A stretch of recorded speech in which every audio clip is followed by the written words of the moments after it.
You started the graphics. There we go. Stream is live. Stream is live. Had to What's wait going for on, that. everybody, man? Welcome to 101. Welcome to the Premier League show. Shout out to everybody out there in the world of football. We had a week off because of the international break. How you doing, Neil? How's things? I'm doing okay, apart from the little thing when I said I tripped over the wall, garden wall. But we won't go into that anymore. And the funny thing is, right? Last week I went on my bike and I bought these the new clip-in pedals. Mhm. Yeah. So because I'm not used to it, right? I fell off my bike twice. Yeah, because what you do is you put when your foot's locked in, when you come to a stop, you quickly twist and then take your foot up. Yeah. But I'm still going through this old thing that with my old pedals, I just put my left foot down, put my left foot down. So I tried to do that without thinking that I got to twist my foot. Went over to the side, didn't it? Fell over to the side. And people are just looking at me. And it's just like, oh man, it was just so embarrassing. Just like, oh, what do I do now? Not So I gonna just lie, I I'm laid looking at any cyclist with those clip-in Drew, Tour I de France think when style you get to pedals, a certain thinking why? age, I tell you, man, seriously, it's just no, because the thing is, Drew, I when you have to get to a keep certain age, that's it. yeah, but you have to think about it, right? And at this time, I'm not thinking about it when I should be thinking about it until I'm ready and I do it automatically because I'm not doing it automatically. So I'm falling off my bike now, which is nice. But anyway, Wow. let's talk about better things, yeah? Yeah, Drew, how are you getting on, Drew? Talk to me, man. What's going on, bro? Do you know what? International break was possibly the worst week of my life. Oh, I'm just going to put God. that one out there. It's terrible without actual football. I mean, yeah, international football is great and everything when it's a World Cup year. But honestly, the amount of, to quote Shannon Sharp, the amount of ball jive I've had to hear coming out of Gareth Southgate's mouth in the past week. Yeah. Oh, my days. I don't really follow England too tough, but I get where you guys are coming from. I just can't understand the whole Maguire thing. It just doesn't make any sense. There are players I mentioned on my Facebook wall. I mentioned 4 or 5 centre backs who are playing their heart out at the top of their game, and they're playing every week. So those should be the two factors for playing for your national team. You've got to be playing every week, and you've got to be playing at the highest level. The one comment I've taken from all of this is when Gareth Southgate said, Phil Foden can't play the 10 because he doesn't play there for his club. And so if we're only going to put people where hold on. So Harry Maguire plays central defence when he doesn't play central defence for his club. Yeah. Because he doesn't play, does he? Realistically, he doesn't really play, does he, really? He might sit on the bench and watch the other guys play, but he doesn't play, right? Yeah. And then the one time he did play, he came on as a sub, and then they let the goal in with Declan Rice. Do you know? Seriously, I felt so. You know, I don't like Maguire, right? I don't like any United player, but seriously, even I felt sorry for him in that game. I thought, oh my God, man. A hell of a finish. And then you get an England call up. Yeah. That's nice, isn't it? You come on, you don't play. Oh, I'm on in the 90th minute now. I'm actually getting some game time. Oh, we just lost the game. I just let a goal in. Hello, Mr. Southgate. Monday morning. So, yeah, I had a really bad game on the weekend. What? I'm in the England team. See you on Wednesday morning. Exactly. Just so we're all aware, I have sent my international retirement to Gareth Southgate just so he's aware I'm not available for the next squad. Unbelievable. So you might get your call up, yeah? You might get your call up then, yeah? Unbelievable. Right, guys, let's get straight into it. Let me blow this up a little bit so we can see what we're doing. Let's get straight. What a cracking week of football we had last week. Kicked off with Luton Town, West Ham.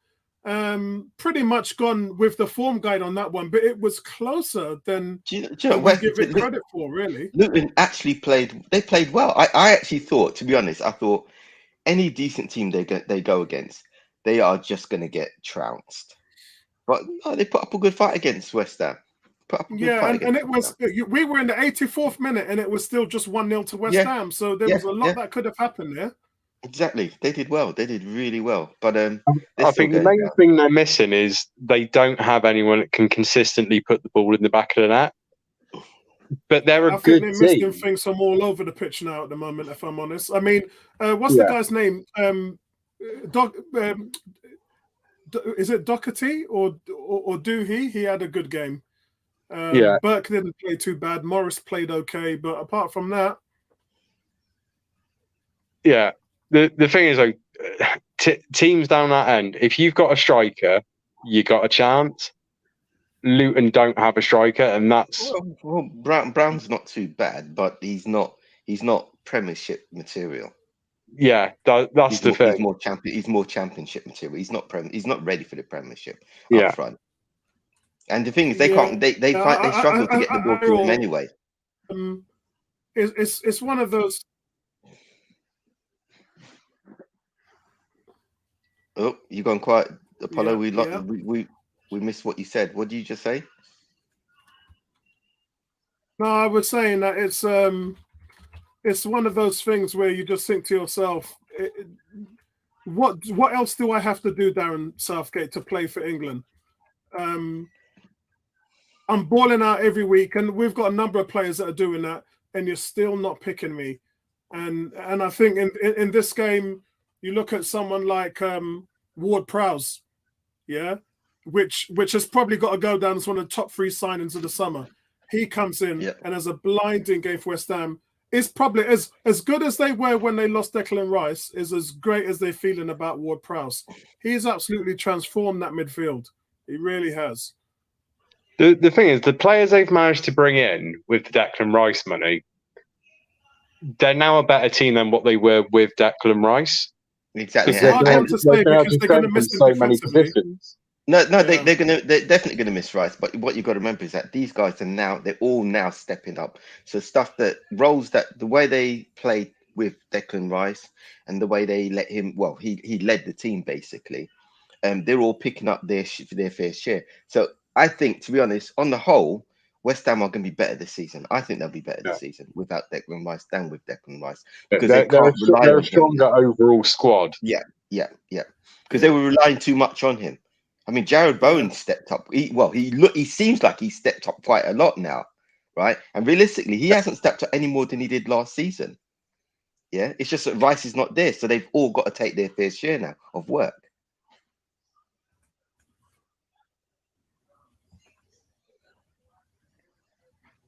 Everyone's gone quiet. I can't tell whether is this working or not. No, I went quiet because it was a little bit slow down. Let me say hello to what's going on to those people. What's going on, 18? Shout out to you. Says it's Friday night. It's 1:01 time. Yes, you better believe it is. Evening, Alex. I hope everything is well. I've been watching all of you. You know what, Alex? I'm at work. Working from home today. I'm sitting down and watching your streams. And while I'm doing my quotes and everything, I can hear you in the background just cracking me up. I'm laughing. Everyone's asking me what am I laughing for. It's because I'm listening to you, keeping me well entertained in the day with your podcast. And shout out. Absolutely love what you do for the community.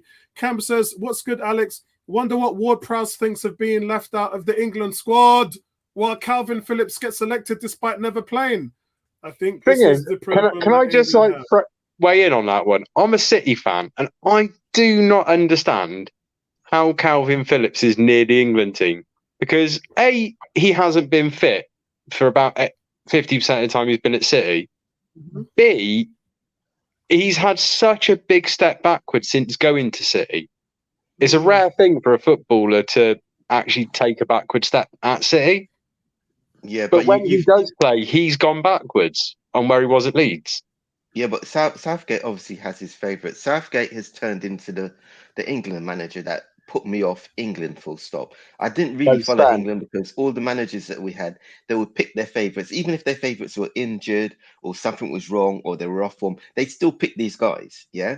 Southgate came in, he started giving the younger players opportunities to play, and we were actually playing good football. So I actually started following England again, yeah? But all of a sudden, I'm now thinking, hold on, why is he picking Maguire? Why is he picking Phillips? When you've got all these players that actually deserve it. He's gone backwards in the way he selects his players now. He's gone backwards. He's reverted to like a Graham Taylor or a Bobby Robson. He's just returned to that sort of ilk. You know what I mean? And seriously, I'm not interested in England anymore because he's doing the same thing that all the other old managers, which put me off in the first place, he's doing the same thing now. I mean, even look, how did Henderson get in the team? Yeah, Henderson's old. saying,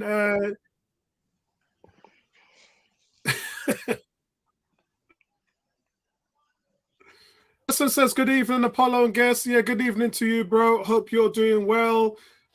G saying, as a neutral and not an England fan, of course, you're an American fan. Can't understand why Bowen is not in the squad for the upcoming games. He's on top form, and as the pick lights of Henderson and Phillips said, it's baffling. I know that I think that's what's frustrating England fans. The KS, shout out to you, brother. I hope you're doing well. He says Rice money went to Alvarez, Ward-Prowse, kudos. All very good players, and kudos to the best of the lot. They are much better without Rice, just like Spurs are without Kane. Yeah, because of what Neil's talking about. You stop really leaning on someone else to lead the team, and it turns on you to have to do the same. Exactly. Cam says, good, bro. West Ham are off to an incredible start to the season. Now they have to try and keep the momentum up. That's the hardest thing. I think that happened 2 years ago. I think 2 seasons ago. They had a really good start as well, and everybody was saying that they were relegation fodder. So they have pigs and troughs, it seems. They have good seasons, bad seasons. So let's see what they do. Ward-Prowse already looks like the sign in the summer. That's exactly what I said. 30 million quid is a bargain in the current climate. And G saying Luton showing that they won't be rallied over too many times. Let's also not forget Forest started slow. It would be a struggle, but our first step is making yourself hard to beat. Yeah, and I think that they've definitely improved on that. Second game we're going to go to is Sheffield United Everton. Neil. Yeah, that one I was a little disappointed because clearly being a Liverpool fan, I want Everton to get relegated this season, and I'm going to keep going on about it while they're in the bottom three. Sheffield United, to be honest, I actually thought it was a pretty decent game. You know, battle of the bottom. I had a feeling that Everton were actually going to sneak it because that's the type of team they are. They'll go against teams like that and actually get the points. But yeah, I was well impressed with the game. It was a much better game than I thought it was going to be, definitely. But yeah, as I said, I wanted Everton to lose secretly. Hey, Drew, there's nothing worse, Drew, than both teams starting losing the first 3 games, and then you end up with a draw. I mean, that's just like it's the worst possible result for both teams, having lost all 3 games at the beginning, and then they share the spoils. The thing is, Neil's right. It wasn't actually a terrible game, but it was a really good top of the championship clash. Yeah. They're both getting relegated. They're both atrocious. I love that statement. That's cheeky, but it works. It's just like the Leicester Southampton game. That's the top of the championship clash. The thing is, though, I thought about that today when Southampton and Leicester are both better than Everton, though. They are. But they both got relegated, unfortunately. I was hoping that Everton was going to be one of those teams last season, and they got out. That last game, it just really eased me off, man. I wanted them to lose. I wanted them to go down so bad, but they didn't, and they're still there. If there's one bright thing I could think of about Everton at the moment, they could be the reason that Burnley stay up this year.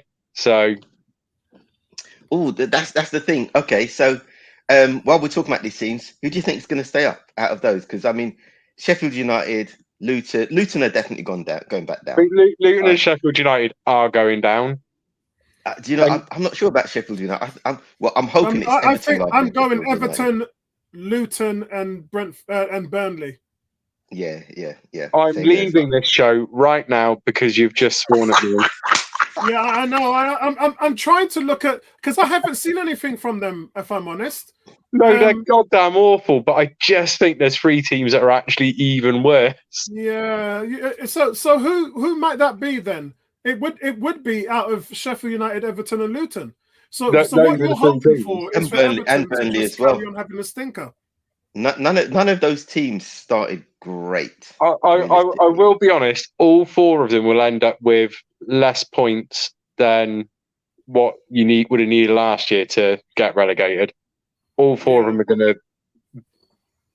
The thing is, the way those teams are playing at the moment, Normally when we talk about the relegation battle, we're talking like most likely 3/4 of the way through the season, because you know how the land lays, right? And you know who's going to struggle to get those points, especially when they come against bigger teams. But right now, that looks like the relegation battle, and we were only 4 games in, and they look like the relegation battle already. The thing is, they've all played at least one top club. They've all played a mid-table club, and they've all played clubs around them. Yeah, and they've looked poor at each level. Exactly. I can't see where any of them are going to make points up around them, because that's where you need to do it. And I can't see them doing it. So moving on, guys, we got the same result from an even better game, Brentford-Bournemouth, and that game was absolutely cracking. And I think for me, guys, the way how I saw the game, Brentford really getting undone because Bournemouth showed them how to be clinical. Brentford had twice the amount of shots. They had 21 shots against Bournemouth's 12. They had 7 shots on target, Brentford did. They had 5 corners compared to Bournemouth's 2. So Bournemouth was just more clinical than Brentford. Brentford were really wasteful. Yeah, but that shows the old adage that when everybody talks about possession and what you do with the ball, that is a good example of if you don't get it right, you can still mess up and lose the game or draw the game. Bournemouth, I mean, it was a good game, but Brentford were miles above Bournemouth. Bournemouth did well to stem the flow. Yeah, but that's Solanke though. It's hard, man. He's going to be that Solanke. Yeah, strong player, man. I don't know, because he had his opportunities at Liverpool and he was terrible. Yeah, he's been at Bournemouth for a couple of seasons now. Yeah, this is his level. Yeah, but he hasn't been, for me, he hasn't been great even at Bournemouth. Yes, he played well in that game, but I don't think he's all that. They need a stronger person up front. They need a much better person up front so that they can. Do you know, right? Considering, but no, think about it. Considering Leicester went down, they should have gone for Vardy. That's what they should have done. He's much better than Solanke. Solanke helped keep them up at the end of last season with his goals. What did he have? 4 in the last 7 or something like that? Yeah, and how many did he have before that? The last 7. Shit, but he kept but those goals. That's when he turned it on. He kept them up. That's what I'm saying. It's what you do at the end of the season, keeping them up. Yeah, but you need it's not wait until the end of the season before you show what you can do. You're supposed to do that through the whole season. Because I actually like Solanke. He does 3/4 of being a centre forward really well. Yeah. The one thing he doesn't do really well is finishing. Crap. Finishing is crap. I tell you, he's a good target. He's a good link man. So you can hold the ball up. Yeah, I tell you, for Brentford, they've got the same problem without Ivan Toney and Mbeumo. Well, he's back now, isn't he? He's back now. Back in training. Back in training. Yeah, back in training. Yeah. But they're dependent on Mbeumo to get them the goals, and he certainly did that after 93 minutes. He's the one that rescued a point for Brentford. Yeah, totally out. They had double the amount of shots, everything, and Bournemouth nearly stole that one if it wasn't for his goal in the 93 minute. Yeah. So that was a much better game. What's your thoughts on that game, Drew, before I move on? I mean, it was actually a really entertaining game. I'm going to just put it out there with Bournemouth, though. Once their new manager's got all of his philosophies through to those players, I think Bournemouth they're very much a safe team. They're mid-table. They are this season. Yeah, they've got a decent squad. They've got a very progressive thinking manager, so I think they're looking pretty good right now. Even if they were bad, they're still miles better than the bottom 4 that we. No, it is actually true. That's what I'm saying. The relegation battle has already happened. Yeah, it's already happening. Yeah, I can't see any other team joining those 4. I just can't see it. No. So guys, let's go. Andy's not here, so let's have some fun while he's not around. It stays like this. Andy wishes he was in the studio. So Spurs, Burnley. Burnley for me. Burnley is the second Man City. The Man City of the Championship. That's what they are. Right. I thought Arsenal was second Man City. I take that. No. I said Man City of the Championship. Yeah. Oh, so okay. All right. They're the same. Because the thing is, they play very similar to the way City play, right?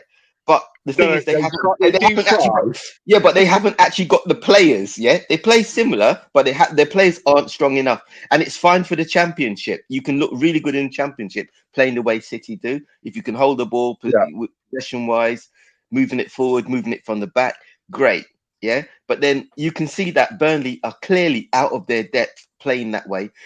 Vincent Kompany, all respect to him, think he was a great player when he was at City.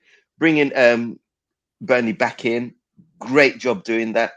But he's got to get that. He's got to get that pet way of thinking out of his mind, because he's got to. They've got to have their own identity. While they have the City identity, they're going to get creamed every week. Yeah, because they don't have. Because they're not good enough. And the thing is, for them guys, I've got to be honest with you. I thought the midfield did okay, but they were extremely poor at the back. Yeah, they really were poor. That is the Burnley problem. They've got a very strong midfield, and they're not terrible up front either.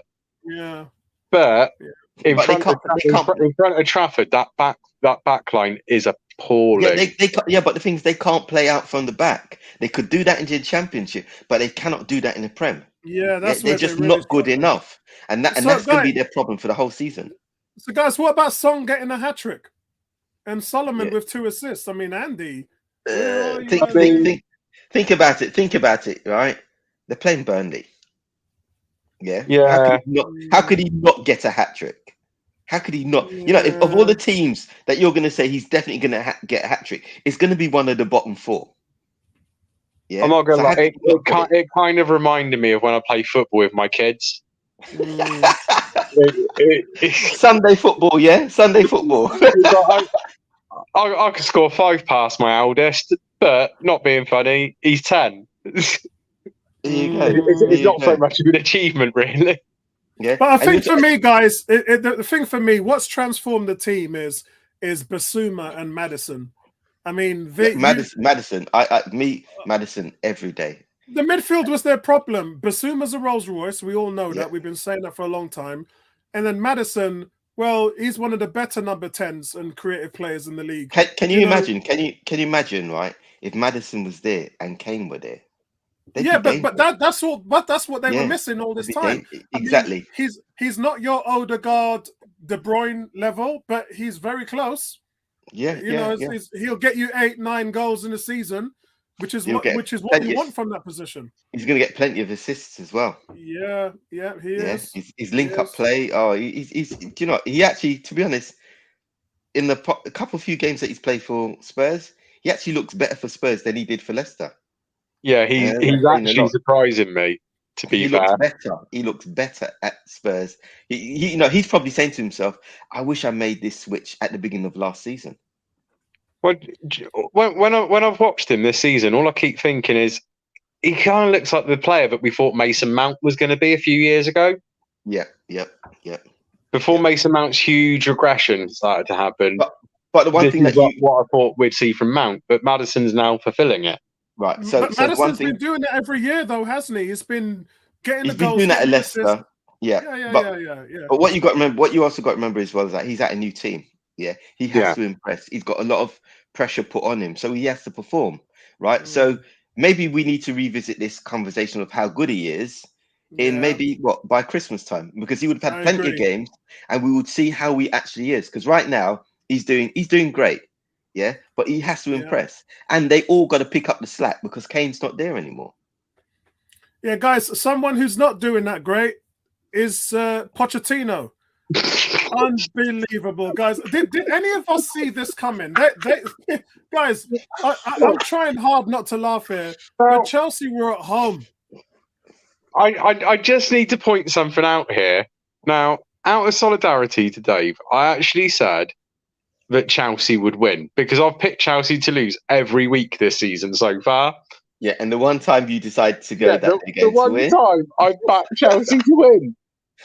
To be honest, that was for Forest. That was a smash and grab because when you look at the stats, from what I can remember, when during the game, Chelsea should have won by a lot of goals.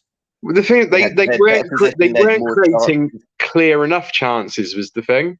No, but a chance is a chance in football. It is, yeah. Chances a chance, yeah. And they were much better than Forest. But to be honest, that was a smash and grab for Forest. G says, Drew, Chelsea's total spending in 3 transfer windows since Todd Bowley's takeover surpassed 1 billion. He spent 300 and outlay of more than 380 on 10 players. Yeah, but how many of those 10 players are in the first team? That's what you got to ask. Because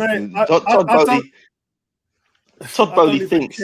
Look, same here as well. I'm so happy that they've spent so much money and they are struggling against teams like that. I'm so happy. I'm happy that Dave is on his honeymoon and not having to think about Chelsea. That's what I'm happy. He probably is right now. I'm happy that he's right just sat in a hotel bar crying into a whiskey. Yeah. No, bro. Dave is just not worrying about this. He's not worrying. I like Dave. Dave's a good guy. But Chelsea, man. Dave, if you're watching the show, shout out, congratulations to you and your wife, and I hope you enjoy. Well done, Dave. And we'll see you. Congrats, Dave. Congrats. Yeah, let's throw up one for Dave. Man.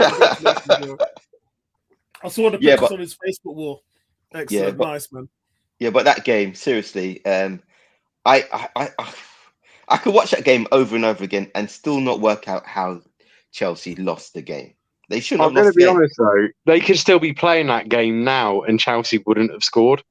Because the thing with Chelsea is that they will have players like Sterling and he will have he's had a blinder. Yeah, he didn't play too badly for them. Yeah, but he's not going to have a blinder every game. And the thing is, it seems like when he was scoring, what game was it that he scored? Was it last week? No, the week before last. The game before that, yeah. Yeah. And all of a sudden, everyone's saying, everyone's saying he's back, he's this, he's that. Yeah, he was electric, right. Yeah, he was their best player in that game against. Forest. No, he was, but he's not the player who's going to save Chelsea. No! Don't say that because he's doing his part. I think no. He's doing his part, but it's not on him. It's not on him. I think you're saying Jackson is not going to save Chelsea because Jackson has been brought in. Oh, sorry. I forgot that you're related. Okay, yeah, all right. Jackson is not the player who's going to save. Hang on. Which one's Jackson? Because I haven't got the list of all 50,000. He's the one who made it into the first squad. Yeah, out of all the players they brought in, he's the one who one of the few that made it into the first squad. Yeah, they didn't spend $1 million on him. But Poch looks really silly right now because obviously when he was at Spurs, he had a great side, but he didn't have the finances, for the refresh and that sort of stuff. Yeah, he goes to Chelsea and he's, when he's going to Chelsea, he's going, I'm going to have all the budget. I'm going to be able to bring all the players I want. I'm going to be able to do this. I'm going to be able to do that, right? And so far, for the money they've spent, right, they don't look any better for me. They don't look any better than Everton or Sheffield United or any of those teams. Yeah, I mean, the thing for me is how much can he change? I mean, for me, he'll do well enough to keep them mid-table, maybe challenge for a top 6. Yeah, but they're still playing. The amount of money they've spent, right, and they've got a new manager at the helm. They're still playing like Graham Potter is still there. Yeah, and that's the problem. That's I mean, you buy all these players, but the quality of your football does not actually go up. And when you what play, are you saying, Drew? I'm going to say one thing about the Graham Potter comment actually, and I'm glad that Andy's not on because Andy would be absolutely mortified if I made this comment about Pochettino. I think they are actually playing more progressive football under Potter than what they're playing under Pochettino. Yeah, that's what I'm saying. That's what I'm saying. He's come in. He's got all this money, and he started obviously bringing in the players that he wants, right? But the team is not playing any better. Yeah, they're not. I mean, it's that one observation though with the midfield thing. They've basically in 2 transfer windows signed the same player 3 times in Enzo and Lavia and Caicedo. Yeah. The three of them are identical players. They're great players if you're in all competitions and you're looking at rotating your squad. I don't even think that they're great players. I said Caicedo He cost 4 million, had a decent season. I don't think he had a cracking season. He, by no means statistically was he Declan Rice, and by no means performance-wise was he Partey, Rodri, I don't think Casemiro. I think Caicedo. I think Caicedo can. Oh, sorry, I should say. I think he can be a great player. He just needs to be given time. He needs to get used to. He's not even as good as Basuma, and Basuma went for 25 million. It's bonkers. All this. I've never been on the Caicedo bandwagon, and I probably never will. No, I think he's a good tackler. I think he's a decent player, a good tackler, but by no means. I think he can be great. I think he can be a great player. Anybody could be a great player. Yeah, I know. But for me, the only issue is he's at Chelsea, and it's not because they outbid us. I just don't see him progressing under a manager like Poch. When you look at what they've done and the other players who are similar to him that they brought in, he's not going to get that time or that attention. That when you're trying to grow these players, you need to give them a lot of attention. When you bring in 3 players that are very similar, yeah, that time's got to be divided between the 3. You're worried about him and not Lavia? Listen, I'm not worried about any of them because they play for Chelsea, and I hope that Chelsea. I think Chelsea enter that relegation battle. Sorry, I agree, Drew. I think Lavia is the best of the 3, but I also think that Lavia and Caicedo made a massive mistake by not going Liverpool. Yeah, we know that I like to criticise Liverpool, but I'll tell you what, if I was either of them, that would have been the club I'd have chosen. Yeah, but to be honest, we're not. I know we bought oh god, what is his name? That old Chinese guy. Endo. I keep saying Enzo, but Endo. We brought him. He is old. He's in his 30s, man. Yeah, he's literally just turned 30. But we need to show respect to these younger men. Look, for a footballer, right? We know their career doesn't go that much further unless you keep yourself in peak fitness like Ronaldo or someone like Salah. Right, most players they get to 30, 31, 32, and their career's already wound up. Yeah, they're looking at the next thing, which is either going into the back room, taking their what's the thing badge that they take? Their licenses. Their licenses, that sort of stuff. That's what they start looking at. Yeah, when they know they're not going to play that much more. But once you hit 30 and you got 30 and above, unless you're a goalkeeper, yeah, most of those players they kind of fall by the wayside. They go to the back room. Yeah, and Endo, he's practically there. He just got a lifeline that Liverpool threw him because we needed a number 6. So let's go to Man City. So Drew, let's get your thoughts on this one. Haaland, having collected his award earlier on in the week, goes out, scores a hat-trick, and he's got 6 goals now in 4 games. Wow, what's happening again? I mean, business as usual. Obviously, there was the iffy one with the penalty for Ake's. The VAR for Ake's goal. I mean, I can see it from both sides. I can see it as a City fan why it wasn't given. I can also see why it should have been given. I like the way you sat on the fence with that one. Well, no, the thing is, and this is the issue I've got with it now. Because Akanji's moving away from the ball and trying to get out of the way of the ball,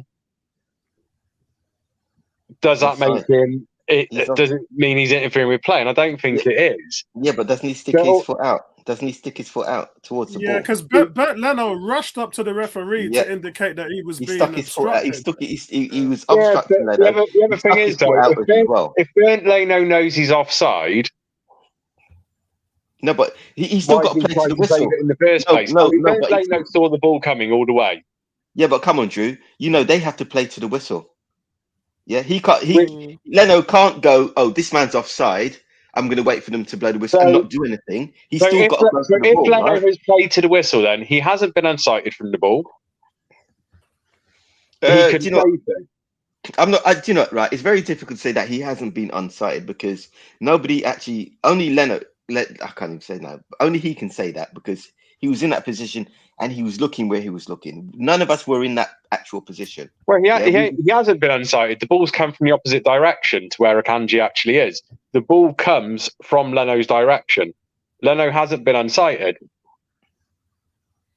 Yeah, I think for me, guys, it's like It's contentious, is the thing. There's been too many bad VAR calls, and remember, don't blame VAR. VAR is doing its job. It's the people that are making the calls. That's a problem. Because those people can be bribed by City. Sorry, did I say that? Oh my God! Yeah. You're acting like we just spent 1.1 billion in free transfer windows.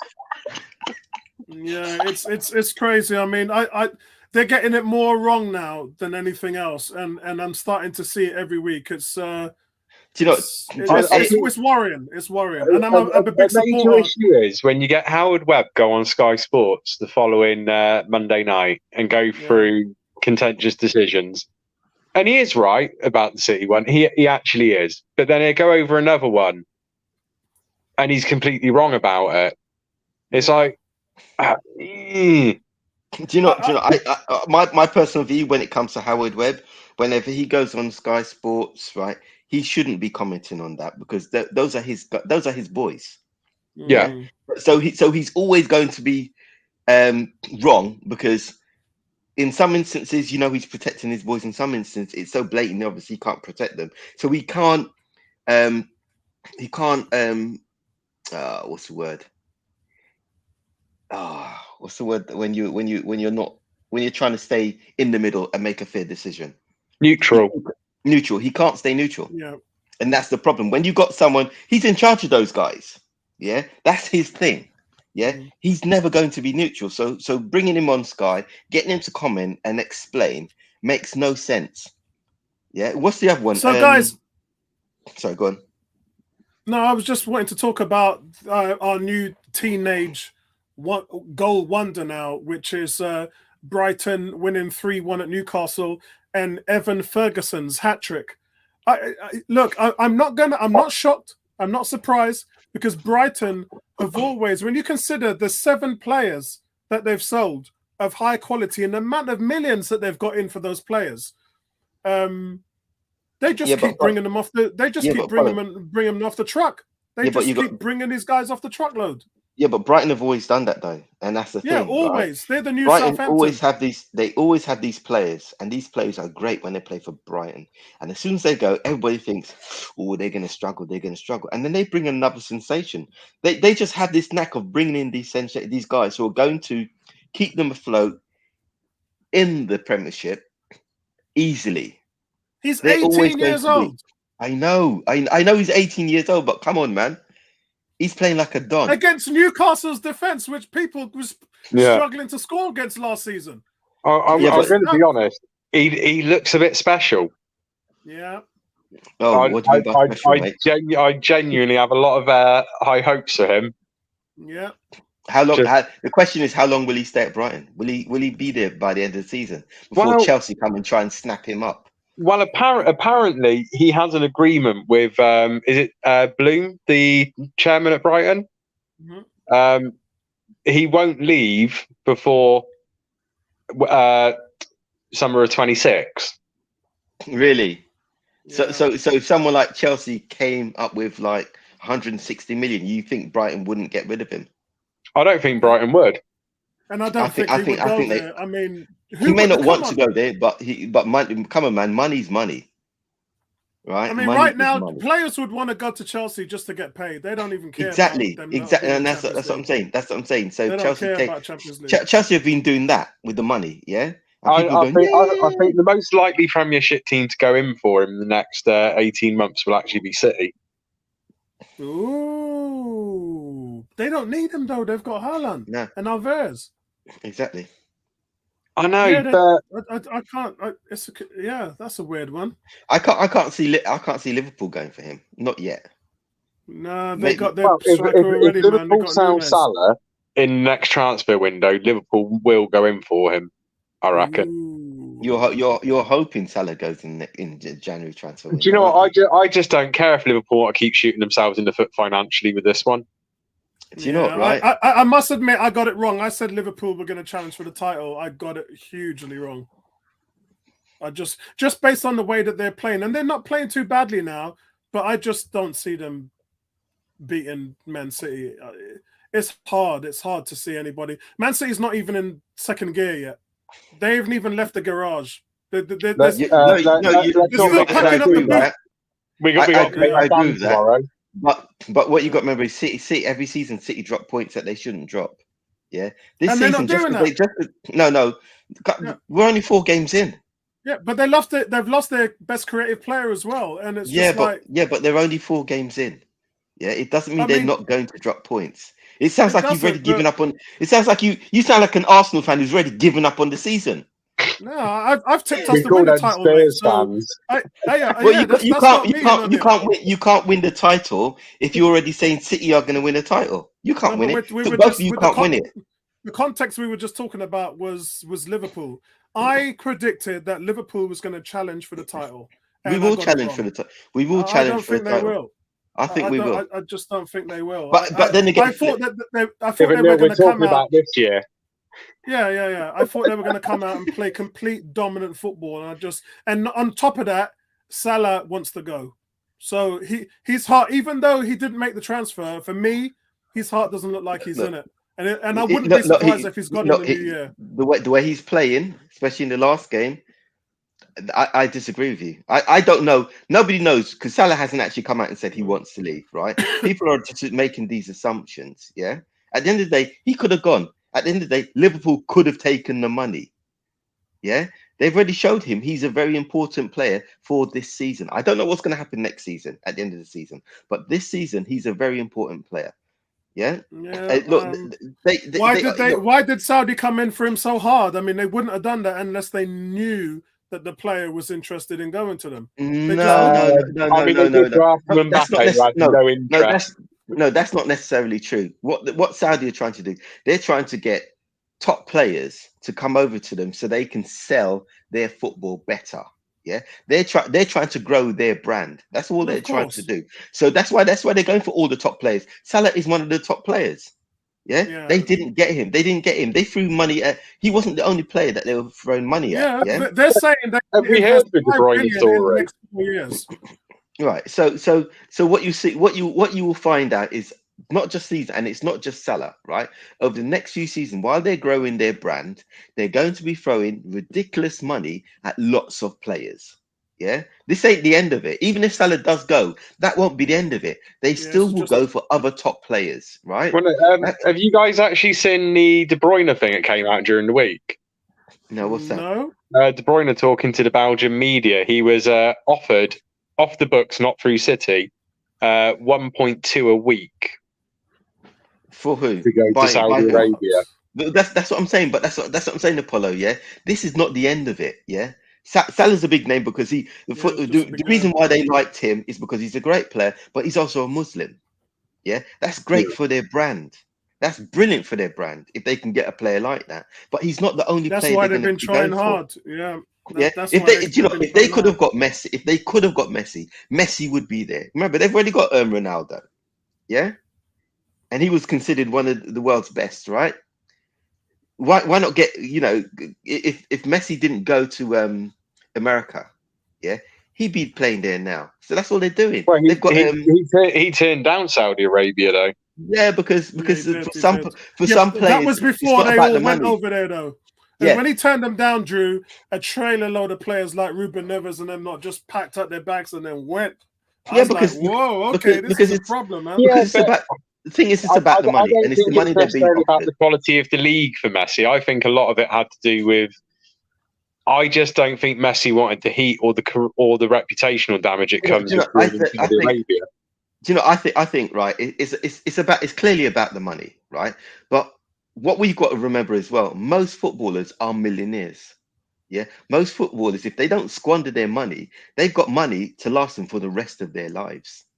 Not according to Jordan Henderson. I don't think that one was about the money. I think that one was because he wanted to go home. And the one thing that you guys have to remember is in Florida, soccer football out there is absolutely mantled by South Americans. It is absolutely huge out there. So he's in his element at the moment because the support level he's got is from his motherland. Exactly. So that's what I'm saying. So for Messi, it wasn't about money. Yeah, because he doesn't need money. He's made his money. Yeah. He doesn't need it. And that's what I'm saying. He hasn't paid tax in 20 years, so he definitely doesn't need the money.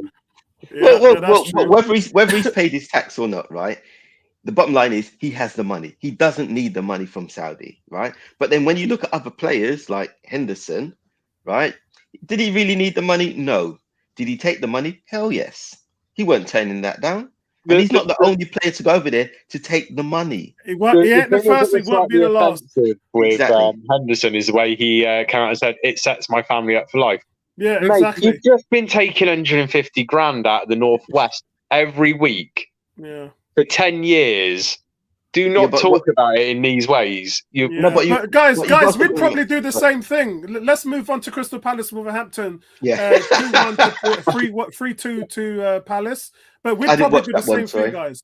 Well, it was pretty good because, we've been talking about Edouard from Palace, this guy who was a legendary striker at Celtic. And he does have something about him. Still a young kid. We put in a request for him to find out what he was all about 2 years ago. But I think slowly but surely he's starting to come into his own now. But not just that, on the other side at Wolverhampton, last year they just couldn't buy a goal. And then they've sold all them players, haven't they? They've sold Jimenez and they've sold about 4 players. They didn't sell Neto. What's his name went on a free as well? Adama Traore. Yeah, went on a free. Yeah, Neto had 2 assists in this game.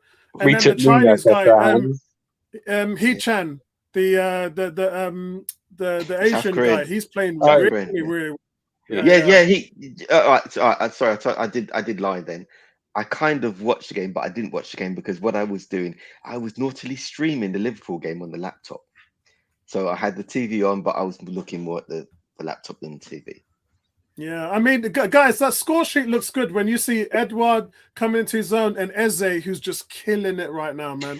Eze is a star for the future. For me, Eze is a star for the future. I don't know how long. I don't know how long Palace is going to hold on to him for. Somebody big will buy him next year. He'll be a Man City player next year. Do you know what will happen next year? Right, Chelsea will come in and he will turn them down for Saudi. Nah, he's going to City, mate, because he's going to City. I think he'll be a City player next year. He just loses quality, man. Guys, what's your thoughts about that game? I kind of didn't really. It was a good game of football from 2 teams that will not be worried by relegation, but will not worry the European places. Yeah. Palace turning it on, man. Mateta got two assists as well. It was just a quality game. They got really good players. To be honest, and they're all young. To be honest, I'm kind of impressed with Wolves at the moment, purely because the amount of players that they did get rid of, I thought they would be one of the ones to be struggling right now. But luckily for them, look who came up last year. Yeah. Are you talking about Luton? Yeah. Guys, Palace of course, Everton will still always be worse than everyone else. So. Yeah. Palace has just got quality all over the field. Mateta, Edouard, Eze. All right, I'm gonna say something controversial to you guys now. To be honest, right, Palace were held back by Zaha. He held them back. Yeah. He seriously he was a star that they didn't, in my view, didn't really need because everybody focused on him. Now he's gone. They're playing much better football, and they look a much better outfit without him. Wow, a lot of liberated teams here. Spurs, Palace, West Ham. The thing is, for the first 18 months of Zaha being at Palace, it worked. Wow. I didn't think he fish in that little pond. I didn't think. Yeah, but I didn't think he was great, though. Yeah, but don't get me wrong. Zaha is a great player, right? Yeah. But when he went to Palace, to me, he didn't really make them look that much better. Everybody focused on him, and nobody focused on all the players around him. Yeah. Now he's gone. The players around him now they're all stepping up, and you're seeing their true quality. Yeah, you're seeing their true quality. I think Elise and Eze are both probably better players. They're not quite there yet, but they will be. I think that yes, I agree that they're going to be better players than Zaha, but they were good players anyway.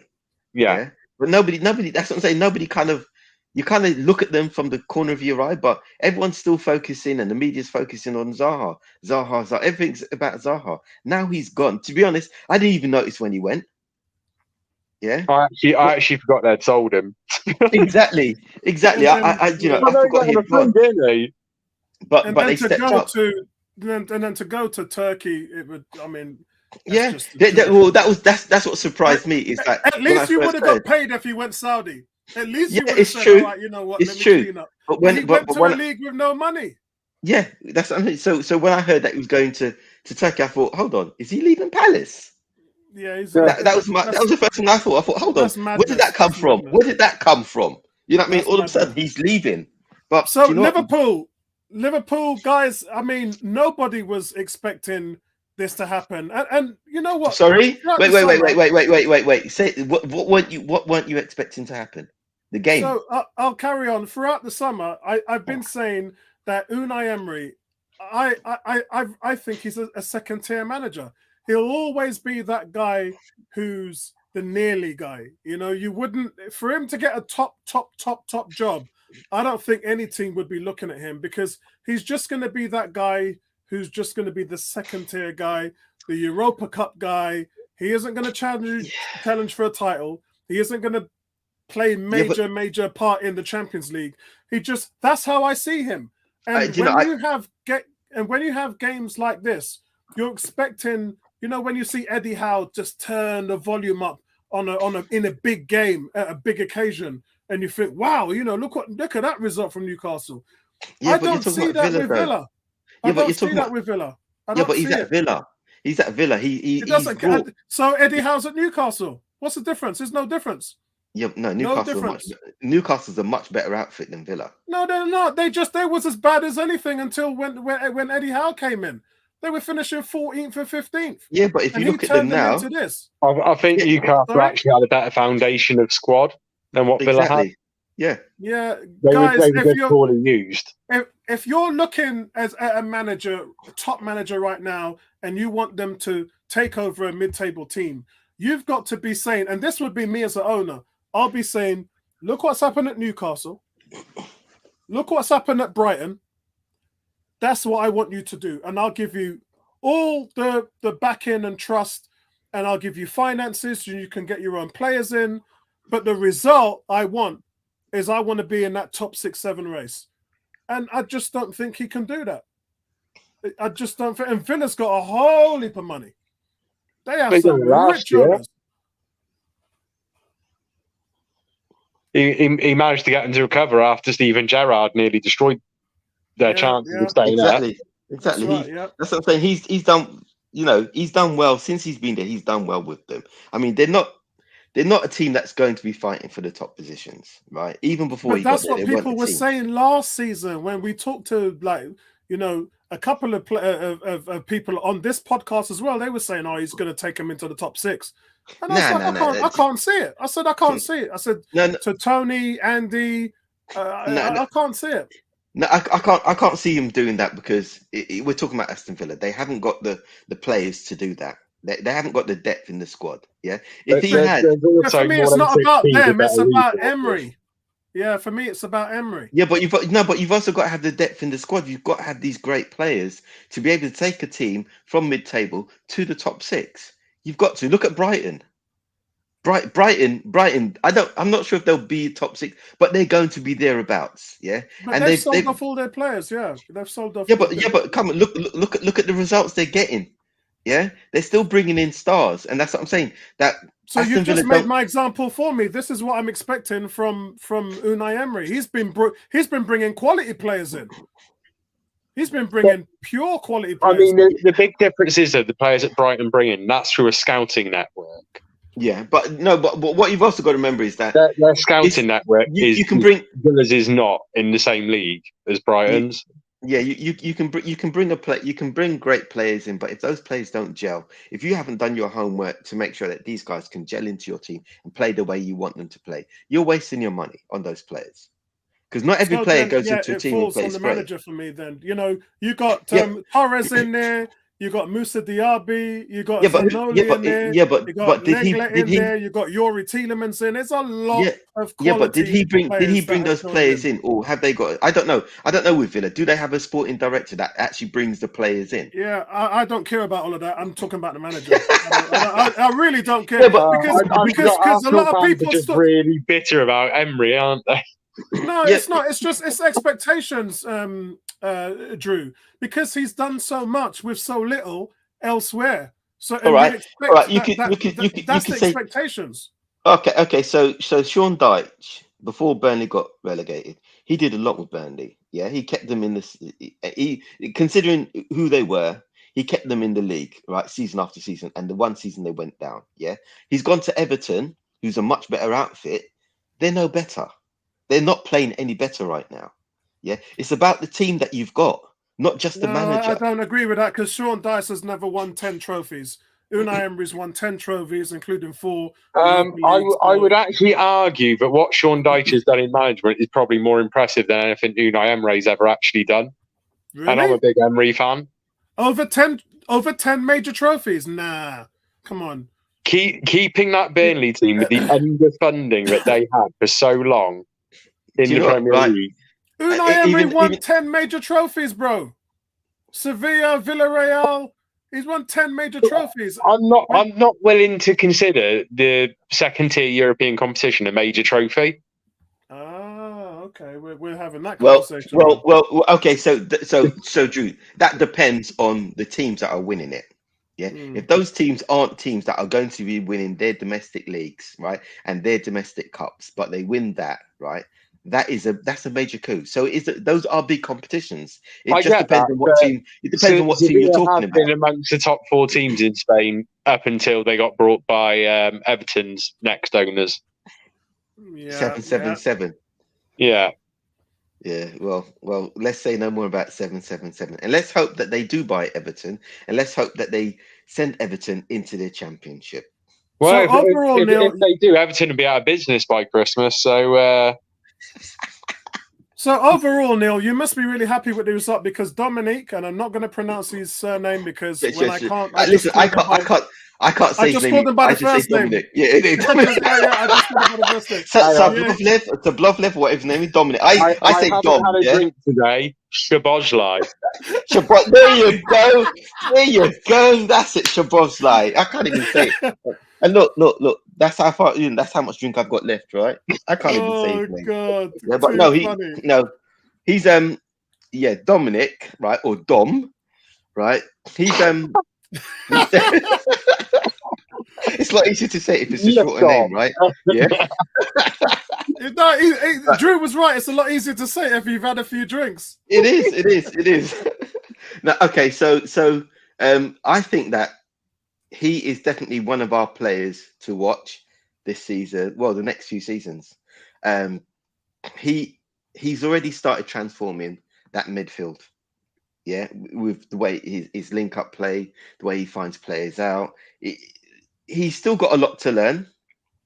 But when you come to Liverpool at such a young age and you're dropped in the deep end, it's sink or swim. And not a lot of players have come in who have a much better reputation than him, played for bigger clubs, have done as well as he has in the first few games. Yeah, so I think the potential is there. But we've got to, as I say to you guys, I'll give it a season first before I actually make my final reservations on the player. But from what I've seen, if he keeps that up, he's going to be a great player for us. That's good. And then Saudi will come in just after they bought Salah and try and buy him as well. Because if we get offered 150 million for him, he's gone. Yeah, anything from you, Drew, about the Liverpool game before we talk about Arsenal and United? All I'm going to say is I just find Shabozlai an absolute delight of a footballer to watch. You're drunk, aren't you? Because you can say his name. I know.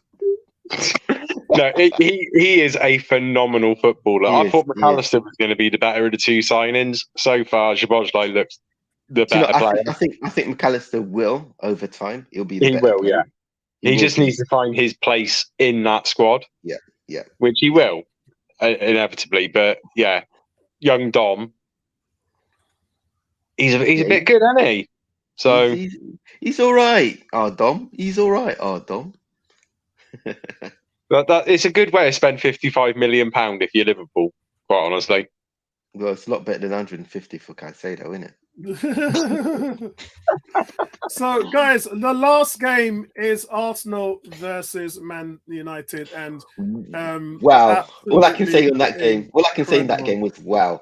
I actually thought, right, and I was hoping that you guys would have trounced them anyway.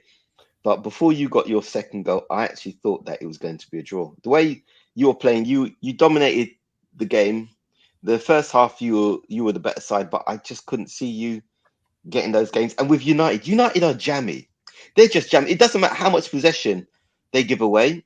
They always find a way, especially with a player like Rashford. They'll always find a way to score a goal against the run of play. And that's so. I'm glad you said that, because before I let Drew in, I have to say personally, I was disappointed with the way Man United came. I'm used to Man United coming into the Emirates and playing total football and making it super hard for us to win the game. And I didn't see that. I saw a team that sat at the back and tried to suck us in with the press.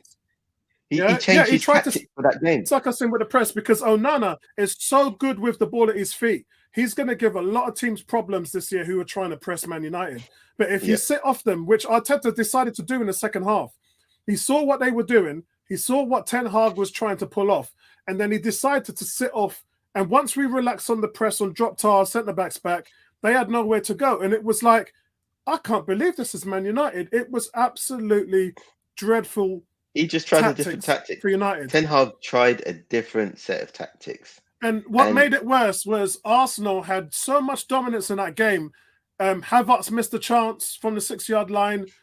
Saka missed a chance. He shot it straight at the goalkeepers from 6 yards as well. I don't know how those two missed their opportunities. Oh, just unbelievable. I mean, we could have been 3-0 up after. That's why I thought. That's why I thought the game was going to be a draw, because those chances that you guys squandered, and the thing, because it was in the 6-yard box, I'm thinking, hold on. There's a force here that's stopping these guys from scoring. You know what I mean? Well, Saka and Havertz haven't been great offensively this season, but so no, but they still had a chance in the 6-yard box. Yeah, but they're both low on confidence. They're both low on confidence as far as attacking options goes. But it was, I mean, the jubilation. I love that place, man. I love the Emirates. It's just absolutely booming right now these days. Impossible to get tickets for, by the way, guys. And for all the Arsenal fans that are listening to this, I've never found it this hard to get tickets to go to Arsenal. It's absolutely. While it was 1-1, a lot of your crowd was leaving as well, weren't they?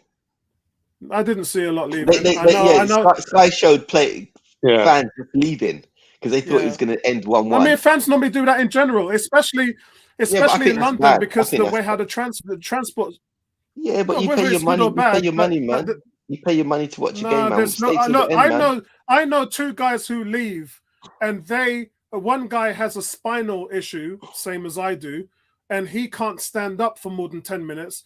And if you're trying to walk out at full time, it's impossible. It takes you 20 minutes just to get from your seat to. It's not great. So people want to say what they want to say about that, and just like with the celebration police. But at the end of the day, some people do it religiously because they have to. So, and I see that with my own eyes. So I got no issue. Someone wants to leave early, let them leave early. But the fact that, and it happens all around the stadium. You see it on Sky TV cameras every single week. It's just how it is. But yes, it's a shame because they miss stuff. But yeah, they missed the last two goals. My word. And I think the substitutions from here. We've got a couple of guys. Cam is saying nothing like a last grass defeat for Man United to round off the weekend, and he did it in Fergie time as well. There you go. That's funny, that is. And he's saying, how do you spend all those billions and have a back four of AWB, Maguire, Evans, and it says bad recruitment. Do you know, right? I just go on. I was saying, United have no strategy. The owners don't give a damn. Ten Hag is no better than the previous managers. Okay. Here's watching Man United and their plastic fans celebrating wildly after they thought they've got an undeserved late winner. It's true. Only for VAR to rightly chalk it off. Oh, but it got much worse for them. Arsenal deservedly win 3-1. Welcome back, Harry Maguire. And do you know what, right? I kind of feel sorry for him, but then I stopped feeling sorry for Maguire when his mother piped up. Yeah, when his mother, because the thing is, right, this week was it this week you had the that guy in Spain. His mum locked herself in that church on the hunger thing, and then she ended up going to hospital. So that's the mother sticking up for her son. And now Mrs. Maguire seems to think, oh, I'm going to stick up for my son. It makes it worse. It makes the whole situation worse. Right? These guys need to talk to the mums and say, look, stay off social media. Don't stick up for me. It was great when I was a baby and I was young. Yeah. I don't need you to stick up for me like that, especially to the media with all the fans, because all you're going to do now, Maguire's he's just going to get it now. He's going to get it even worse now. Yeah, he is. Yeah? He is. I kind of do this. John Stones is taking the piss out of me. Exactly. No, but seriously, the fans now are going to drill him, and it's not. And we're not talking about the United fans. You're talking about every time they play away. Yeah, even if he doesn't even make it into the squad and he's on the bench, guaranteed fans are going to be taking the pee about him and his mother now. Yeah, they're going to do it. That's what fans do. It's crazy. It's crazy. Yeah. What about you, Drew? Deserved win for Arsenal. United are just. I mean, I said it last year. I don't get the big fuss with Ten Hag. I don't. And now Bertram likes to bring it up whenever we talk about Arteta, but Ten Hag again showed his naivety when it comes to in-game management. And he made lots of mistakes with his substitutions. He didn't read what the situation was. But and he threw it away. What league is Ten Hag coming from? That's what you got to think about. Yeah, but that's fair enough to say. Ten Hag was a manager. What was Arteta? Yeah, no. Arteta has had experience in the Premier League. Yeah, from being a player as an assistant manager. But he still had the experience of playing in the Premier League, right? An assistant manager to what we now consider as the best coach in the world, right? Yeah, because he's that. Obviously, that's what everybody's saying now, right? So he's had that experience, and he's brought that experience to Arsenal. Yeah, whereas Ten Hag has had nothing like that. Yeah, but if you speak to any Man United fan, they will tell you that Ten Hag is a better manager than Pep. Yeah, but because they're saying Champions League experience and everything else. Titles. Yeah, but Champions League. You can't compare Champions League to Premiership League. You can't say, oh, because he's done well in the Champions League, he's going to do well in the Premiership. What we got to remember is, for me, the Premiership is not the best looking football when you look at the different leagues, right? But it's the toughest league. Yeah, it's got more big teams, right? And we get more shocks from the smaller teams in our league. Yeah, that's correct. Yeah, right. I tend to think a good manager doesn't. A good manager is just going to be a good manager. It doesn't no matter where you played. You know, this is like the Ted Lasso thing right here. As long as you have a system that you know and a philosophy that you know works, and as long as it's in the modern game, and as long as you're also a motivator of men, that's important to have that. You could be the best manager and you could have the best tactics, the best philosophies in the world, and if you don't know how to translate that to your players, and if you don't know how to take care of your players, and motivate them, then it's worth nothing. So Ten Hag clearly hasn't. Ten Hag hasn't got those skills because since he's been he's taken away the captaincy from Maguire. I'm not saying that's right or wrong, but when you think about it, how do you think the other players who've already looked up to Harry Maguire and respect him as a captain, how do you think they're going to think about Ten Hag, right? And now he's got that issue with Jadon Sancho. Yeah. Oh yeah. I think as a people manager, I don't think he's great. Yeah, because he's not given that right look to, because if he treats Sancho, who's supposed to be a starlet, right, in United, we know why he's come to United, and we know he can be a great player, right? If players like him are going to get that stick, right, and Maguire gets the captaincy taken away from him, how do you think the other players out there think about him? They're not necessarily going to think this is a great guy and one I'm going to want to play for. And every time he does something like that, it will probably put the team against him rather than with him, because he's now trying to say to Sancho, he's saying to Sancho, you have to apologize before you come back. Really? Sancho clearly was saying what he thought, and I think that every person has the right to say what they think if it's right, if it's true. Yeah.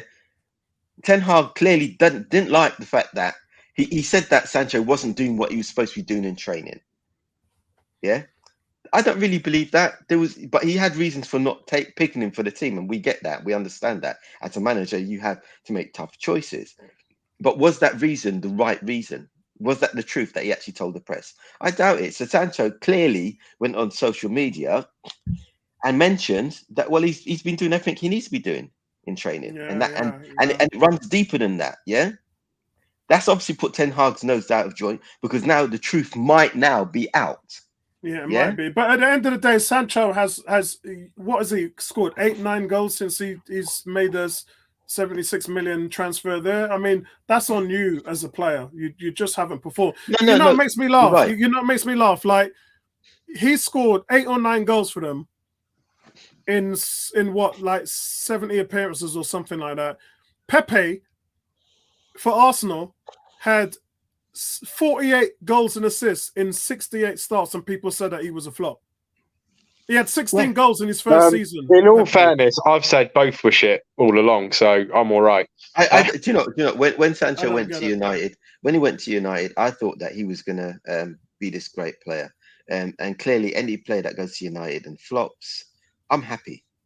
It doesn't bother me, yeah, because that's one less team that we've got to think about, right?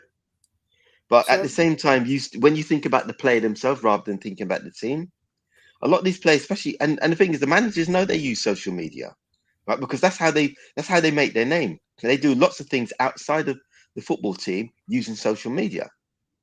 Yeah, remember when they were getting all that racism stuff that was coming through across social media? For me, what I said at the time, what these players need to do is stop using social media, but they can't. So guys, it's not that easy. So guys, let's quickly look at next week's games. We've all sent our texts in. I'm actually just waiting for Webby to send these in, and I'm waiting for Andy as well. So myself, Tony, and Neil, Dave, who's on holiday, Ian as well, and Drew, we've all sent our picks in. We've all gone for Liverpool against Wolves. Against Aston Villa, Crystal Palace, everybody said Aston Villa except for me and Neil. Me and Neil have gone for a draw in that one. There you go. Fulham, Luton. Myself, Neil, Drew, and Ian have gone for Fulham. Tony and Dave have gone for a draw in that game. Oh, that's going to be amazing to see. Man United, Brighton. Myself, I'm the only one that's gone for Man United, and I've done that because I got to catch Tony. Tony at the moment is winning the picks. He's winning the picks at the moment with 26. And so with everybody else, guys, Tony has said Brighton, Drew has said Brighton, Neil, Dave, and Ian have gone for a draw. Spurs, Sheffield United, everyone's gone for Spurs. Man City, West Ham, everyone went for Man City. I was thinking about going for a draw because West Ham are playing so good, and it's at home where they're going to be tough to beat. But I just thought, let me fall in line. Come on, listen. I would have said that was a draw if Haaland wasn't playing. If Haaland wasn't playing, I would say that's a draw. But Haaland, he's something else right now. So yeah, I had to go for them. Everyone went for Arsenal, Everton. Arsenal haven't won there in so many years since Arsene Wenger left. I've gone for Arsenal for a different reason. I just want to see Everton go down. So every team they go against, I want to see them get spanked. No, Arsenal have to turn up. They just don't turn up. It's not like Everton have played well. As Arsenal have played their worst games at Goodison Park. Yeah, but you saying that now, Apollo. You saying that now. That's putting pressure on Arsenal now to win. Yes, of course it is. You better believe it is. But don't put pressure on them. Everton are doing well enough at the moment. They've played 4 games and got 1 point. Come on, man. Yeah. No, the pressure has to be put on Arsenal because you cannot put in performances like that. It just is not acceptable. Bournemouth, Chelsea. Myself, Neil, Dave, and Ian have gone for Chelsea, and Tony and Drew. Oh no. Tony's gone for a draw. Drew's gone for Bournemouth. Bournemouth? Do you know right? Drew. I wouldn't be surprised. I wouldn't be surprised. I wouldn't be surprised because when you look at the way Chelsea played last week and still lost to Forest, that can happen again. It can happen again. And then the last one, Forest versus Burnley. Myself, Dave, Ian, and Neil have gone for Forest, and Tony and Drew have gone for Burnley to win. So, Really? so let me go to Drew first. Drew, which games stand out? Give me 3 games that stand out this weekend, which you're looking forward to the most. Liverpool Wolves, City versus West Ham. Yeah, definitely. And for sheer entertainment factor, I think Newcastle Brentford will actually be a good game. Not Man United Brighton. No, because I know the result. Oh, what about you, Neil? To be honest, for me, the games of the week is going to be the West Ham City game. I actually think, right, the Man U Brighton is going to be a blinder. I think that Brighton are going to turn up. I don't know what the score is going to be. I hope that United lose, but I think Brighton will turn up and they will look just as good as they have all season. Well, since the season's begun. And then the game after that, the other game, I think the Newcastle Brentford game will be a good game. Newcastle have to bounce back. They have to show why everybody's saying they're going to be a top 4 team. Yeah, I think that'll be a good game. The first game that stands out to me is Newcastle Crystal Palace for all the reasons why we've been having discussion about Unai Emery. Because right now Palace are playing Newcastle such Crystal good Palace. football. Aston Villa, Crystal Palace. Yeah. Because Palace are just playing such good football right now, and Aston Villa are so up and down each week. They don't have an identity at the moment. They're really struggling. Some weeks they look really good, and some weeks they just look awful. So that's going to be a really good game. As you said, the United Brighton, I don't know what to expect. I've actually gone for Man United. I'm the only one in the panel that's gone for Man United, and I hope I win because you know why? Tony is winning in the league by just 1 point, and I need a game where I'm going to catch him out, and I think that this is going to be that game. I really do. And West Ham City, I think West Ham are going to shock everybody. I think they're going to play really well. I think they've got a lot of confidence. I think they've got a really good quality team.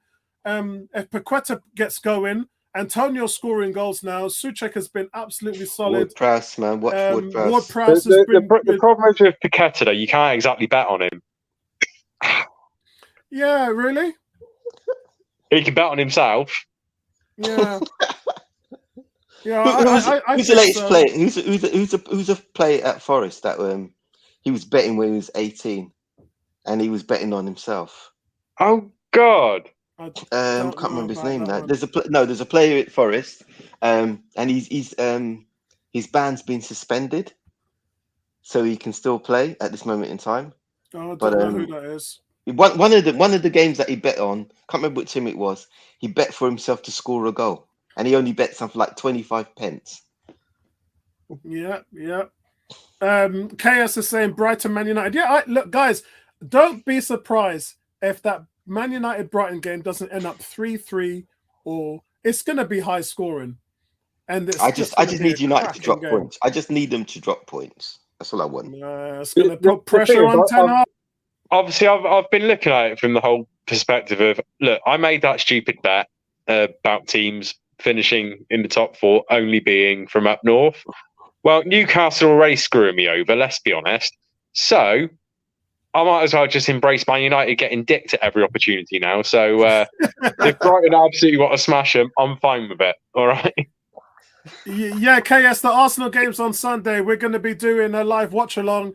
I'm probably only going to be with you for the first half because, funny enough, my missus flies out to Dubai for a week, and yeah, but she's flying off. I think I've got to get her to the airport at 6:30.